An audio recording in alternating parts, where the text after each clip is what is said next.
为着要响应环保，台南市皇帝站已经有1314个站。皇帝是传统为着要互长途换找人休困甲挤喙焦留落来的文化。16号上午，台南皇帝站的地图正式上线，并透过市长甲贵宾做伙来参与启动的仪式。我们不要看一个小小的 APP 哈，这个是凤巢 APP 已经做好了，但是我们是希望说这里头要去连接的就是说，我们一年用掉10亿个瓶装水，刚刚啉水10亿个，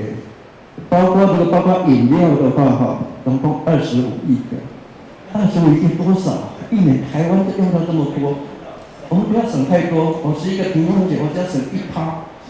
1%，1000万个瓶装的保特瓶，所以那个量已经多少？量可以省下来的减碳的量，可以是大安森林公园那么大的3.4倍。所以这个很小的动作可以创造很大的价值，事实上是一个全世界一个不一样的价值。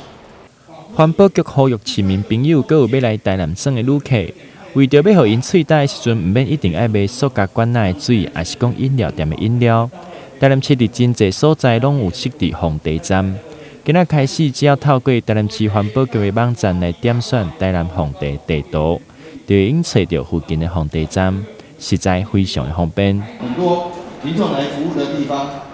来接洽公务的时候，我们都去奉个茶。但是有些地方是在外面，我们有个奉茶，在外面台南市的幅员这么大，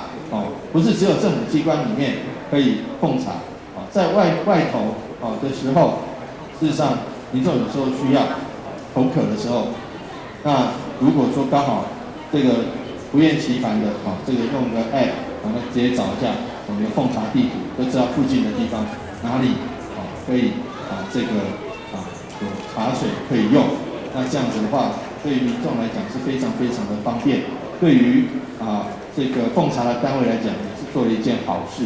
地球不断地受到迫害，所以大家应该做伙来响应环保。透过正式皇帝站，希望会让粪扫的量减少，做伙努力来维护咱的地球。台南新闻刘品言采访报道。